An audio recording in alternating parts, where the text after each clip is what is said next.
What's up, everyone? Droopy Swag is here. Welcome back to another episode of the Journey to Mewtwo. In yesterday's episode, we unlocked probably the rarest Pokemon from the original Game Boy games. So if you haven't seen that yet, definitely go back and check it out. It's definitely worth a watch. For today's episode, I wanted to learn a little bit more about the party. Try and figure out how to move Pokemon around within the party, how to get Pokemon out of the computer into the party, because obviously we're going to be catching so many Pokemon that when we catch a really cool Pokemon, we're going to want to add that to our party and bring it around with us. And then we'll probably explore a little bit of the city that we're in. That should probably bring us up to time for today's episode, but let's jump into it. Thank you again for being here. Really do appreciate the support. So we'll go ahead and jump in here. We're here at the Pokemon Center in Viridian City. So we're going to go ahead and jump into the party.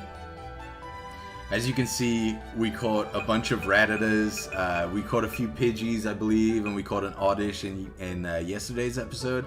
So, for me, I want to learn how to move those Pokemon around. Now, say, like, knowing from previous experiences with Pokemon, obviously an Electric-type Pokemon like Swaggers here wouldn't be so good against a Water-type Pokemon. So, if I'm going into a battle and I know it's primarily a water Pokemon trainer, I'll want to switch him out. So what we're going to do is we're going to go to move Pokemon, and we're going to move Swaggers and swap him with Oddish. Now Oddish, if you look in here, so we go to check summary, so you can see there in the bottom right corner, Oddish is a grass Pokemon. Now obviously from previous experience with Pokemon, grass is better against water, so you'd want to swap them around, and that way it gives you you get more of an advantage going into battles. So it's just about being smarter before going into battles. Now obviously there'll be times where maybe I'll forget to do something like that and I'll have to call an audible while we're battling, but just a little bit of tips and tricks, so you guys can do that in your playthroughs. So we'll go ahead. We'll put Swaggers back up to the beginning Pokemon for us. But what I want to do now is go in and take a look around in the bag. So obviously we've got Pokemon Box, Medicine Pocket, TM Case, Power Up Pocket, all this good stuff here. Now I know in the last episode we actually got some clothes for Swaggers, but we never checked it out. So let's take a look here. And we'll go ahead and... So you can see now Swaggers has a sports cap just like me in real life. I don't go anywhere without my hat. And then we can give him some so we can give him some sportswear. He's wearing a super cool jacket as well. I'm gonna do a little bit of studying on Pretty Wing. Though this feather is beautiful, it's just a regular feather and has no effect. So I don't know, maybe that means something later on in the game. Let me know, should I do some homework? I might give myself some spoilers if I look that up. I'm not really sure where that's going to come into play. I'm assuming it has something to do with the game down the line. So let me know, should I look it up or should I not?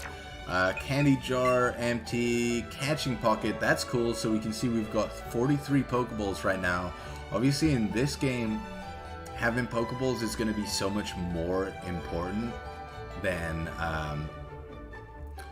in previous games, because you need to catch more Pokemon in order to level up your Pokemon, right? Make them stronger so that you can go into those gym battles, earn gym badges, and move on throughout the game. So we're going to need to make sure that we're constantly looking up our catching pocket to make sure our Pokeball stock is full. Now from playing Pokemon Go, I know that the Peanut Berry gives you more candy for Pokemon. I'm not sure if that translates into this one. Raspberry makes it a little easier to catch Pokemon. Nana Berry, I've actually never used in Pokemon Go, so who knows? Let's have a look. A berry that calms while... Oh, okay, that's what it does. Yeah, that makes sense. So what that's going to do is basically it means the Pokemon is less likely to run away from an encounter with us. So that's really cool. You know, maybe when we get to some new Pokemon that we haven't caught, or a high level Pokemon and we really want to catch it, that would be good to have. Raspberry, as you can see here, a berry that makes it slightly easier to catch Pokemon when given to them. So that's really cool. You'll notice as we get further on in game, when we get like higher level Pokemon, rarer Pokemon, instead of it having a green circle around it when we're trying to catch it, it's going to change color to yellow, orange, red. So obviously the darker shade, the harder it's going to be to catch a Pokemon. So giving it a Raspberry is going to be something, you know, we're really going to want to be utilizing down the line. Peanut Berry, let's see, a berry that makes you slightly more likely to get an item when so it's not the same as in Pokemon Go. So that's cool. So I'm assuming if we gave this berry to a Pokemon when we go ahead and try and catch it, we're more likely to get, you know, maybe some Pokeballs or a potion to heal our Pokemon up, something like that. So that's cool. So that's the catch-in pocket. Battle pocket, we don't have anything in there yet, so I don't know. Power-up pocket, again, nothing in there yet, so no idea. TM case, now in the old games, TMs were used to teach new moves to Pokemon, so you can use them in battle. I'm assuming that's the same in this one. We'll find out later on down the line, I'm guessing. Medicine pocket, we have in there, like I said, the potion to heal up your Pokemon. I know we got given that in yesterday's episode. Now the Pokemon box, okay, so this is interesting now. In the old games, you'd go to a computer, and that's how you transfer Pokemon that you'd caught that didn't fit in your party. You can see there we've got 1 through 6. So those are our party Pokemon. Now, like I said, in the old games, you transfer them from a computer to get them into your party, but I'm assuming in this one, let's have a look here. Oh, spoiler alert, we unlocked Mew in yesterday's episode, so really excited about that. We'll talk a little bit more about Mew later on. Okay, so add to party, move Pokemon, check summary, change markings. That's interesting. That's new. Favorite. Okay, so we'll go ahead and favorite Mew. We're gonna go ahead, see, can we change markings? We'll favorite. Okay, so my game plan here is to use Mew and Swaggers for the entire game, right? So we can definitely favorite those guys. They're gonna be with us for the long haul. Let's see now if we go and move Pokemon. Can we move? Okay, so it's moved in. What is this? In the Pokemon box, it's moved, but I don't think that's added it to the party. So if we go over now and look at the party, yeah, so you'll see Mew's still not in the party technically. So that's interesting. So move is literally just for the Pokemon box and nothing else. So we're gonna go over to Mew, add to party, and then we're gonna choose. I'm assuming that's... Okay, perfect. So there we go. So we've got Mew is now the number 2 slot in our party. Cool. Okay, so let's take a look at the summary here. We did a little bit of a look at Mew. So you can see there the original trainer is Droopy. We did unlock him from... him or her, sorry, from the Pokeball Plus. So that was really cool. Nature is brave, and then it says note a fateful encounter. Okay, so that's cool. So Mew, the cool thing about Mew is, for anyone that played the original Game Boy games, they'd understand how important this is. You couldn't technically get Mew in those games. You had to go out, get like a Game Shark, and then you'd need to basically download it to your game. I'm sure there were more like illegal ways to get a Mew, but it was pretty much impossible to get Mew. So that's why something like this is so exciting for someone like me, one of the old heads who played those original games. Now we get to use this super rare Pokemon that we never were able to use in the original games for the entire game now. That's really, really special to me. Hopefully it is to you too. So let's back out here now.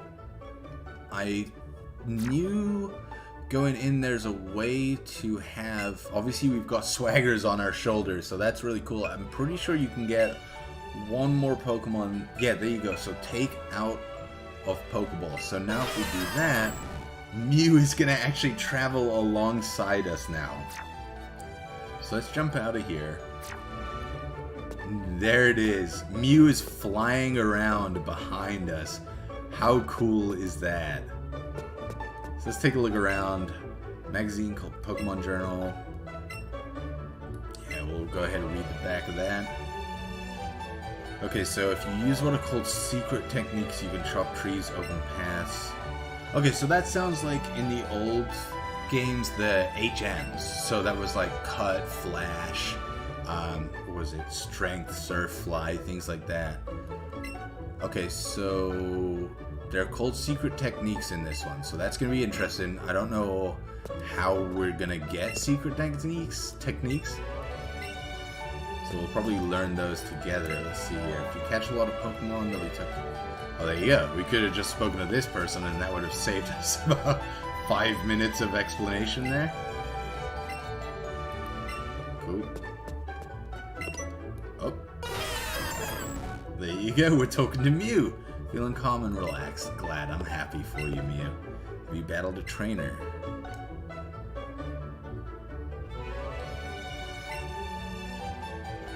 There you go. That's interesting. If the Pokemon's speed stat is higher than the opposition's, then it'll attack first.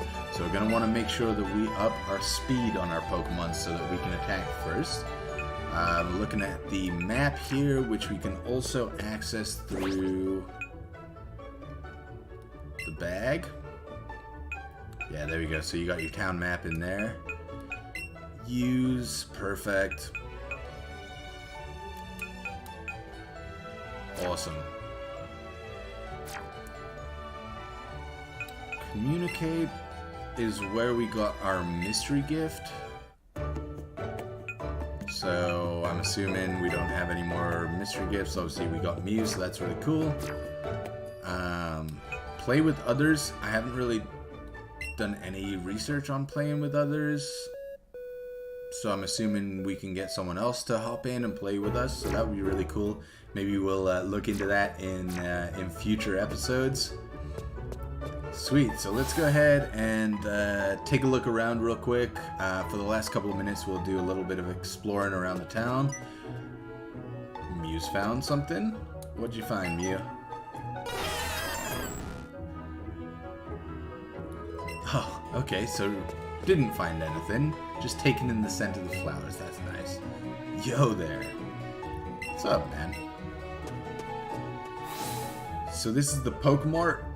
Like I said, Pokeballs are going to be really important to have in this game. So we definitely want to make sure that we're stocking up on Pokeballs, things like potions, so that we can keep our Pokemon alive as we travel through.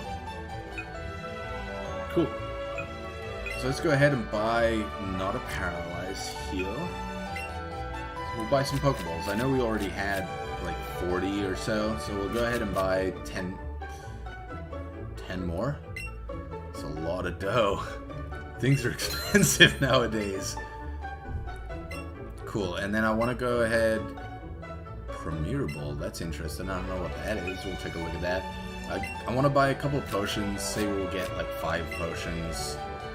Just to make sure that we never run out of, you know, Pokemon as we go along on our travels. Cool, that'll do for now. I am good, thank you much. Let's take a look at that Premier Ball. That's interesting. I don't know what that is. That's a new ball to me. Cash in pocket. There it is, Premier Ball. Somewhat rare Pokeball that was made as a commemorative item used to celebrate an event of some sort. Interesting. See, we got anything else to interact with?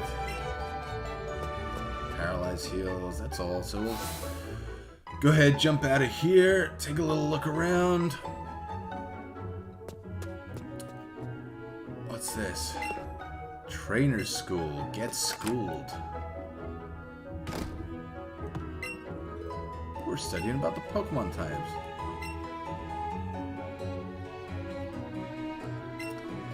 such an idiot. I was going on about Pikachu like it struggled against water types, and it actually has an advantage against water types. It'll of course struggle against, ground type Pokemon, things like that. So, yeah, don't mind me, I'm an idiot. Disregard the entire first maybe 2 minutes of today's episode.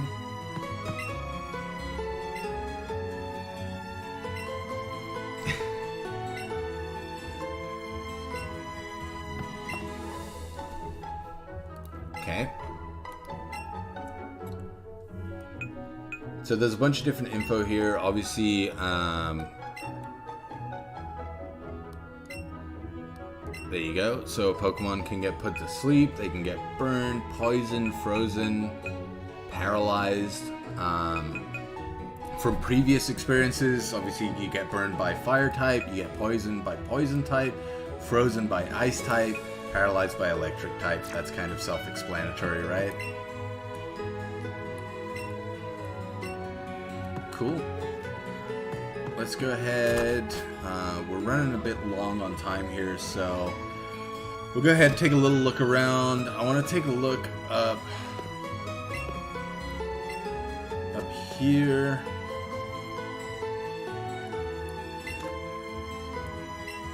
Yeah, it's pretty cute, I know. How much does an Oddish weigh? Oh, there you go. See, all I had to do was just walk around and we could have figured it out. It would have saved us so much time. Let's have a chat with this guy here. Okay, perfect. Changing Pokemon names. See, we're so advanced. Alright.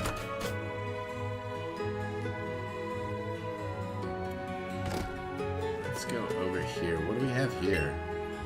So this is the Pokemon Gym. Like I was saying, you're going to want to upgrade your Pokemon to fight the gym leader to get our gym badges, and that's what we're going to use to get into the Pokemon League. And this gym is always closed. I wonder who the gym leader is. Alright, so that gym is locked tight, so I guess we can't really do too much more here in Viridian City. I'm going to end it there for today's episode. In tomorrow's episode, we'll probably do a little bit more. We'll get out of here. From previous experiences, we're going to head up north, and we're going to take a look up there and see if we can't get up to maybe even the next city up. But yeah, that's going to do it for today's episode, guys. Thank you so much for being here again. Like always, I appreciate your support so much. If you're still watching at this point, thank you so much. You're the real MVP. Leave a like, subscribe, ring the bell so that you're getting notifications. Like I said, this is going to be a daily episode update. So, yeah. Thanks again, guys. This has been Droopy Swaggers. Love you all. Bye.